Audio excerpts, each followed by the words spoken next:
Chaque jour, Charles et Carole vous présentent la leçon de l'école du sabbat.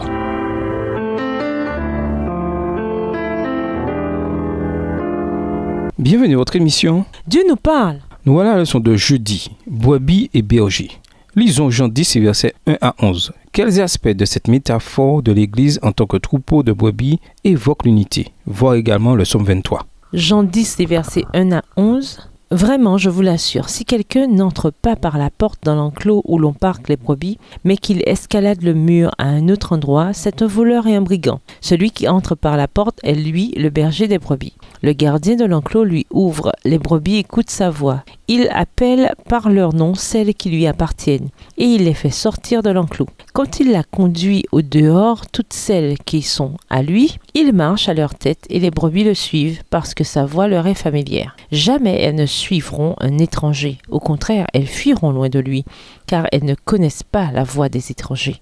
Jésus leur raconta cette parabole, mais ils ne comprirent pas ce qu'il voulait leur dire. Verset 7. Alors il reprit, « Vraiment je vous l'assure, je suis la porte par où passent les brebis. Tous ceux qui sont venus avant moi étaient des voleurs et des brigands, mais les brebis ne les ont pas écoutés. C'est moi qui suis la porte. Celui qui entre par moi sera sauvé. Il pourra aller et venir librement, il trouvera de quoi se nourrir.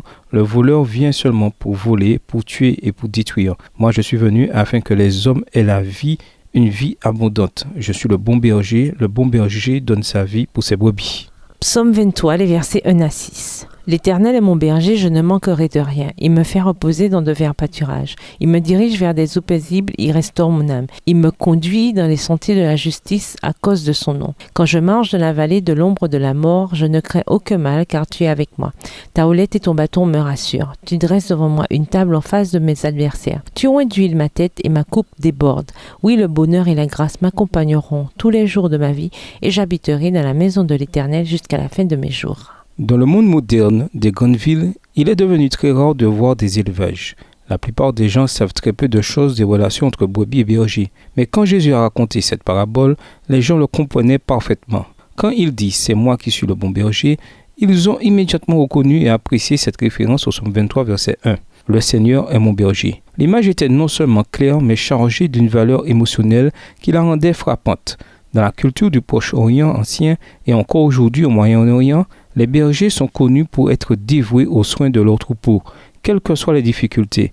La figure du berger est devenue l'une des images qu'affectionne la Bible pour décrire le caractère de Dieu et sa relation avec son peuple. L'image du peuple de Dieu comme troupeau est une image intéressante. Ce qui nous frappe souvent chez les moutons, c'est leur nature inoffensive et le fait qu'ils soient sans défense. Ainsi, ils dépendent de beaux bergers qui les protègent et les conduisent. On les considère, soyons francs, comme un peu stupides. Parfois, ils se perdent malencontreusement et le berger va les chercher pour les ramener à la bergerie. Les jeunes ont souvent besoin d'être portés et exigent des soins supplémentaires. Patience et compréhension sont nécessaires pour s'occuper des moutons. À plus d'un titre, c'est une image parfaite pour illustrer l'Église.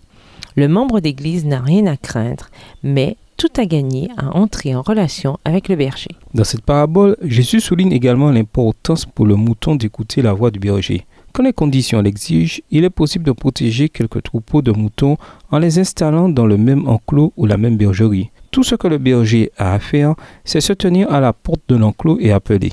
Ses brebis reconnaissent sa voix et viennent vers lui. Lorsqu'il les a tous fait sortir, il marche devant eux et les moutons le suivent parce qu'ils connaissent sa voix. Jean 10, verset 4. Écouter la voix du berger est crucial pour l'Église. En fait, l'unité et la sécurité du peuple de Dieu dépendent de la proximité qu'ils ont avec lui et elles sont directement liées à leur obéissance docile à sa voix. Généralement, les gens n'aiment pas être décrits comme des moutons. Pourquoi s'agit-il pourtant d'une métaphore si adaptée pour nous? Que devrait nous indiquer cette image sur notre besoin du berger et notre besoin d'obéir à sa voix? Au revoir et à demain si Dieu veut. Dieu nous parle. Chaque jour, Charles et Carole vous présentent la leçon de l'école du sabbat.